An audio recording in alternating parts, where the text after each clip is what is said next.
नमस्कार, माझं नाव तृप्ती हेमंत शेवाळे. मी आज आली आहे इंदोली इथे, तालुका कराड, जिल्हा सातारा. आणि इथे मी राजेंद्र रामचंद्र निकम या सरांना भेटायला आलेली आहे. त्यांच्या शेतामध्ये ऊसाचं पीक घेतलेलं आहे आपल्या वेस्टीजचं प्रोडक्ट वापरून. तर आपण त्यांनाच विचारूया की त्यांना काय अनुभव आला. सर नमस्कार. नमस्कार. तर तुम्ही वेस्टीजचे प्रोडक्ट कधीपासून वापरताय? आता ह्या म्हणजे ह्या चालू सीझनला चालू केले वापरायला. अच्छा, आणि तुम्हाला काय अनुभव आहे सर?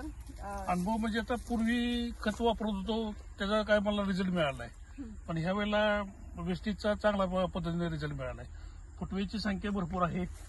महत्वाचं एका ह्याच्यामध्ये फुटवे चांगले आहेत, 9-10 वगैरे फुटवे आहेत. म्हणजे साहेब याच्या आधी वेस्टीजचे वापरत नव्हता तेव्हा किती लागायचे फुटवे?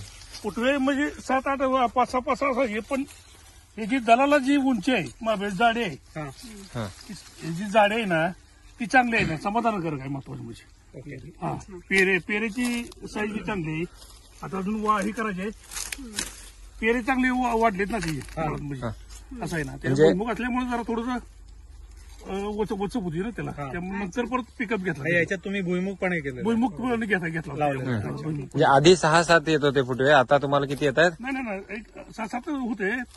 पण त्याच्याबरोबर कसं फुटव्याची संख्या चांगली मेंटेन झाली, तो प्रश्न नाही. पण जाडी चांगली वाढलेली आहे त्याची.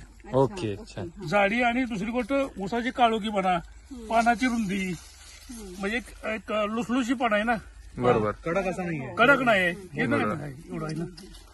अच्छा, आणि मग तुम्ही इतर शेतकऱ्यांना काय मेसेज द्याल? मेसेज काय, वेस्टीजचं चांगलं प्रोडक्ट आहेत, ऑर्गॅनिक मॅन्युअर आहे, वापरायला काहीच हरकत नाही.